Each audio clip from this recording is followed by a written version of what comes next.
अस्सलाम वालेकुम everyone. I hope आप सब खैरियत से होंगे। Today I am making a video after long time, after a long gap, because आज का दिन जो है वो वुमेन डे हम सेलिब्रेट कर रहे हैं और आई थॉट कि आज मुझे उस टॉपिक पे बात करनी चाहिए जो कि मेरी मोस्ट ऑफ द क्लाइंट्स जो मेरे पास फीमेल्स आती हैं specially, they do discuss and they that is very you know delicate as well as complicated issue that being a psychologist I have to deal with, and being a female अपने इर्द गिर्द different social platforms पे भी और social network में भी ये topic बहुत ही ज़्यादा डिस्कस होता है and it is very concerning. और टॉपिक ये है कि ख़वातीन अक्सर इस बात पर परेशान होती हैं कि उनका पार्टनर अगर नार्सिसिस्टिक है, उसकी वजह से उनकी लाइफ में जो टॉक्सिसिटी है, उससे वो कैसे डील करें। नार्सिसिस्टिक पार्टनर को असेस करने में, डायग्नोज़ करने में उनके क काफ़ी साल गुज़र जाते हैं या काफ़ी महीने गुज़र जाते हैं, and but they feel stuck and they feel confused along with being stuck, and they feel कि अब हमें क्या करना चाहिए। अब हमें पता है कि ये बंदा जो है ये तो नार्सिसिस्टिक है और इसने तो मेरे साथ ऐसे ही बिहेव करना है, इसी तरह ही अब्यूज़ करना है, तो मुझे इसके साथ रहना चाहिए या इसको छोड़ देना चाहिए। तो ये क्वेश्चन एक ऐसा क्वेश्चन है जिसका कोई स्टैंडर्ड आंसर नहीं है। It depends on so many factors obviously, individual to individual vary करता है, केस टू केस वेरी करता है। क्या आप न्यूली मैरिड हैं या आपकी शादी को बहुत ज़्यादा साल हो गए हैं? फाइनेंशियल एस्पेक्ट्स, फाइनेंशियल डायनामिक्स क्या हैं? क्योंकि मोस्टली केसेस में जब कोई पार्टनर नार्सिसिस्टिक होता है तो वो जो उनकी फीमेल पार्टनर है या उनकी जो स्पाउस है उनको फाइनेंशियली इंडिपेंडेंट नहीं होने देता। उनको एक शुरू में बहुत ही होपफुल किस्म की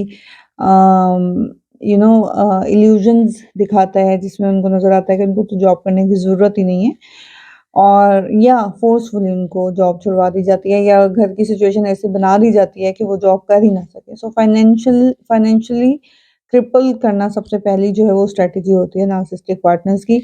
सो ये देखना होता है कि फाइनेंशियल डायनामिक्स क्या हैं डिसीजन लेने से पहले, कि आपको उनको छोड़ना चाहिए या उनके साथ रहना चाहिए।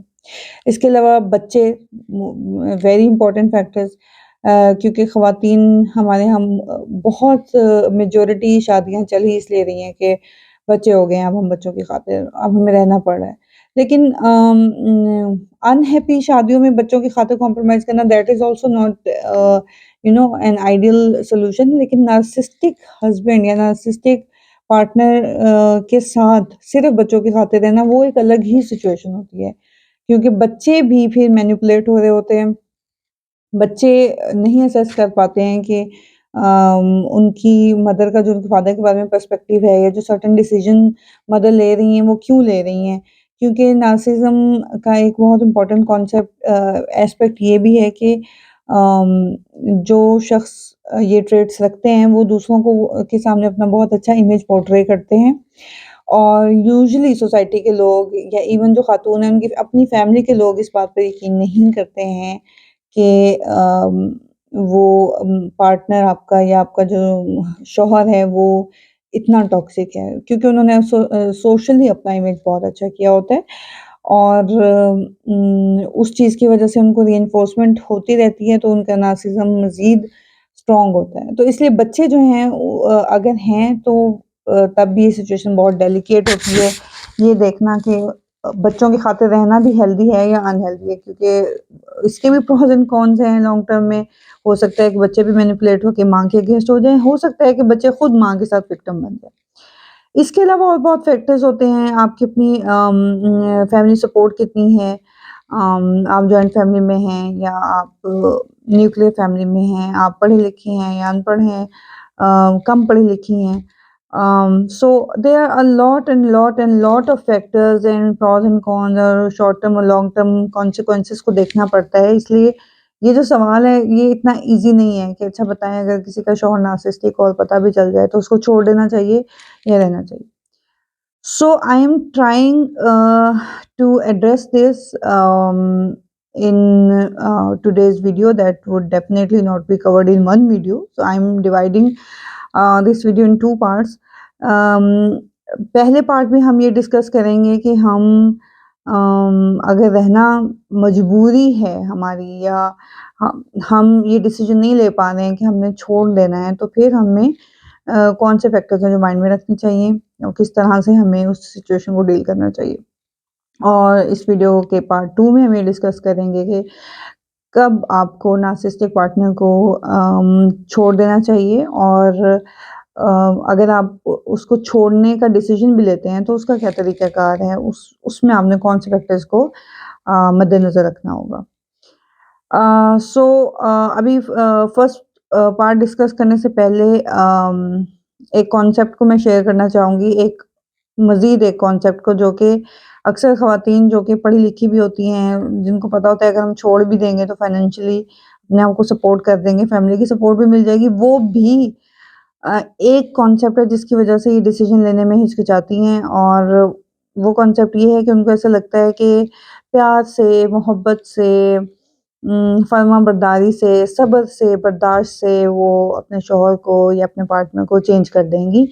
सब कुछ बदल जाएगा। एक ना एक दिन उनकी कुर्बानियों का एहसास हो जाएगा और एक फेयरी टेल एंडिंग हो जाएगी। तो यहाँ पर सबसे पहले तो आपने रहना है साथ अपने नार्सिसिस्टिक पार्टनर के या उसको छोड़ना है, वो आपका अपना डिसीज़न है, वो एक अलग बात है। लेकिन अम, एक रियलिटी चेक ये है कि अगर आपको पता चल गया है कि आपके पार्टनर नार्सिसिस्टिक हैं, तो यू शुड नो कि वो कभी भी चेंज नहीं होंगे। तो ये जो फैंटेसी है ना, ये जो एक रेस्क्यू फैंटेसी है कि एक ना एक दिन मेरी मोहब्बत इनको तब्दील कर देगी और फिर ये खुद मुझे बचाएँगे या मुझे सेफ करेंगे इन चीज़ों से या फिर कोई और आके आपको बचाएगा इस तमाम सूरत-ए-हाल से या बच्चे बड़े हो जाएँगे तो बाप बदल जाएगा, ऐसा कुछ भी नहीं होने वाला। This is a reality check. This might sound very, painful and brutal definitely if someone is going through this situation और ये इल्यूजन लेके एक फॉल्स होप लेके कि एक ना एक दिन बदल जाएगा मेरा पार्टनर तो वो दिन कभी भी नहीं आएगा बिकॉज़ नॉर्मली जो अनहैप्पी मैरिजेज़ होती हैं, नॉर्मली जो मैरिज का एक हमारे यहाँ कॉन्सेप्ट है या एक इंस्टीट्यूट है उसकी डेफ़िनेटली उसका ये कोर स्ट्रक्चर है एक कि दोनों पार्टनर्स को गिव अप नहीं करना चाहिए, अपना फुल इनपुट देना चाहिए शादी को वर्कआउट करने में। अगेन वुमेन डे पे मैं ये वीडियो बना रही हूँ तो इसका मतलब हरगिज़ ये नहीं है कि मैं सेपरेशन को या डिवोर्स को या मैरिज के इंस्टीट्यूट को ह्यूमिलिएट कर रही हूँ, ऐसा कुछ भी नहीं है। मैं सिर्फ़ स्पेसिफ़िक बात कर रही हूँ नार्सिसिस्टिक पार्टनर के पॉइंट ऑफ व्यू से। इसी तरह से कुछ और ट्रेट्स भी होते हैं। देखिए अगर कोई शख़्स नॉर्मल है लाइक पर्सनैलिटी वाइज़ और फाइनेंशियली भी he is supporting and personality wise he is fine. He does not have such toxic trait. वो ड्रग्स नहीं करता, उसको एडिक्शन नहीं है, इस तरह की कोई पर्सनैलिटी क्रॉनिक ट्रेट्स नहीं है। तो वहाँ पर मेहनत करने का, वहाँ पर इन्वेस्टमेंट करने का, कमिटमेंट शो करने का फ़ायदा हो सकता है, होता भी है because marriage does take time ऐसा नहीं है कि 1 महीने में, 2 महीने में आपको पता चल जाएगा और आप शादी ख़त्म करके आ जाएँ। आपको कई सालों तक अपनी एफ़र्ट लगानी होती है, अपना भी इनपुट देना होता है, गिव एंड टेक होता है, relation it makes a relationship worth it और it does make a marriage successful. लेकिन नार्सिसिस्टिक पार्टनर जो है वो उसके केस में अनफॉर्चुनेटली हम बहुत कॉन्फिडेंस से कहते हैं कि वो चेंज नहीं होगा क्योंकि पर्सनैलिटी के कुछ ट्रेट्स ऐसे होते हैं जो कि ऑलमोस्ट परमानेंट होते हैं जिनको तब्दील करना पॉसिबल नहीं होता। और नार्सिसिज्म तो एक ऐसा ट्रेट है जिसमें जैसे मैंने अभी बताया है कि they are very expert in presenting themselves as a very ideal person तो उनको सोसाइटी से सिर्फ तारीफ़ें मिलती हैं और उन तारीफ़ों की वजह से उनका नार्सिसिज्म का जो ट्रेट है वो मज़ीद स्ट्रॉन्ग होता जाता है। इसलिए वो वीक नहीं होता। कोई भी इंसान अपने आप को तब चेंज करता है जब उसको अपने किसी पर्सनैलिटी ट्रेट की वजह से कोई नेगेटिव कॉन्सिक्वेंसेस भुगतना पड़ते हैं।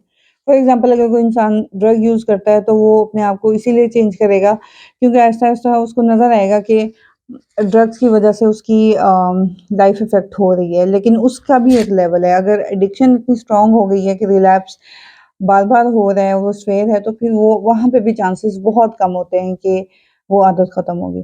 सो एनीवेज़ अ, जो पहला मैसेज मैं आज के दिन ऐसी तमाम ख़वातीन को देना चाहती हूँ, वो ये है कि if you think your husband और partner is narcissistic but with time he will change तो ही वोंट।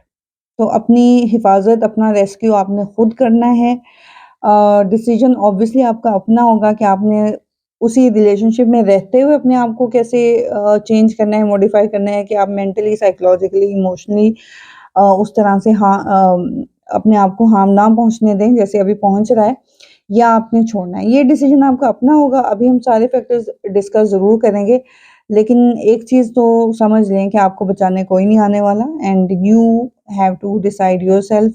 ऐसा कुछ नहीं होगा कि वो शख्स रातों-रात बदल जाएगा।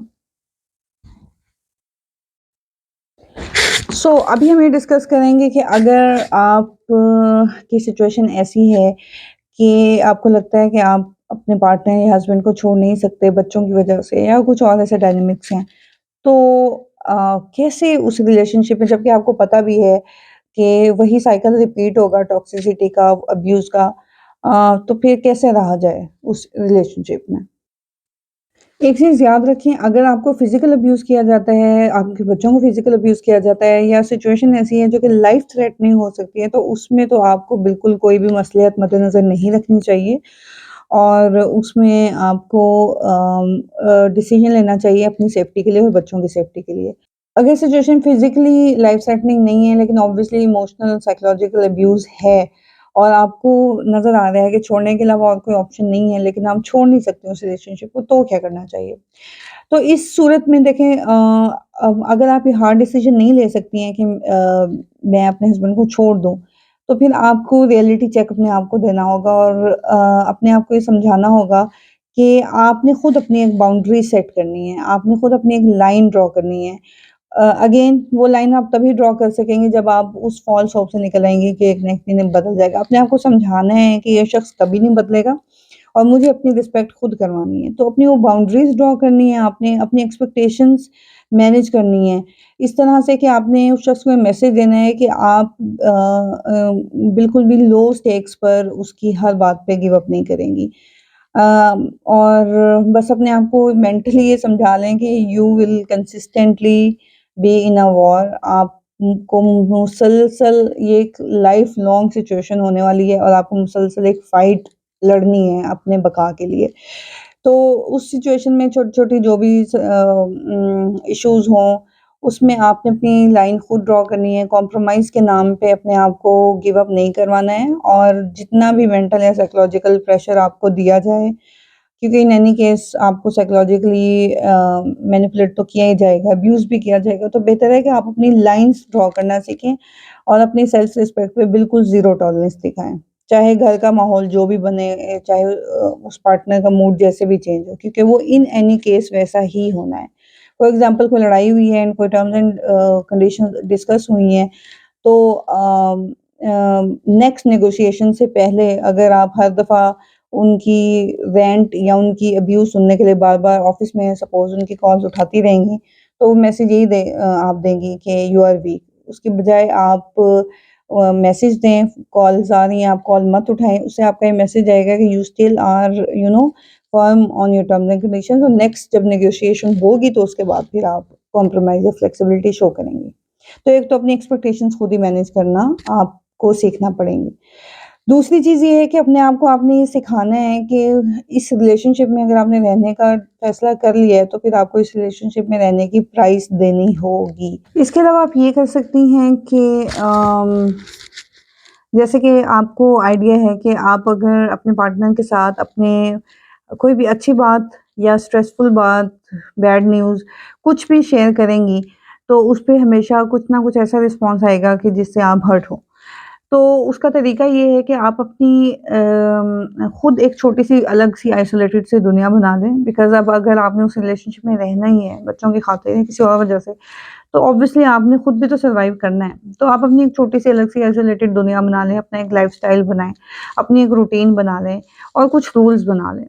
फॉर एग्ज़ाम्पल आपकी लाइफ़ में जब भी कुछ अच्छा हो, आपको कोई सक्सेस मिले, आपको कोई अचीवमेंट मिले, तो आप सबसे पहले अपने टॉक्सिक पार्टनर से डिस्कस करने की बजाय उन लोगों से शेयर करें जिनसे आपको एप्रिसिएशन मिलेगी। उससे फ़ायदा ये होगा कि आपको पॉज़िटिव रिस्पॉन्स मिलेगा, तो यू विल फ़ील गुड। आप अपनी कामयाबी को या अपने गुड एक्सपीरियंस को अच्छे तरीके से चेरिश करें, पहले खुद एन्जॉय करें और उस रूल से निकल आएँ कि नहीं वो मेरा पार्टनर है और सबसे पहले मुझे उसको बताना चाहिए because definitely he will manipulate you. But when you know कि ही इज़ नार्सिसिस्टिक तो फिर यू रिमाइंड के पिछले 4-5 ओकेजन्स में जब भी मैंने कोई अच्छी अपनी न्यूज़ डिस्कस की है, फॉर एग्ज़ाम्पल प्रमोशन है या कोई आपकी करियर की कोई अच्छी न्यूज़ है या फैमिली की कोई अच्छी न्यूज़ है, अपनी पर्सनैलिटी के बारे में, पर्सनल ग्रूमिंग के बारे में आपने कुछ भी अच्छा शेयर किया, आपने और नहीं तो कुछ आपने कुछ अच्छा अपना जो दिन गुज़ारा है, अगर वो भी आपने शेयर किया तो उसपे भी आपको बहुत कोल्ड और बहुत ब्रूटल और बहुत मीन रिस्पॉन्स मिला होगा, यकीनन।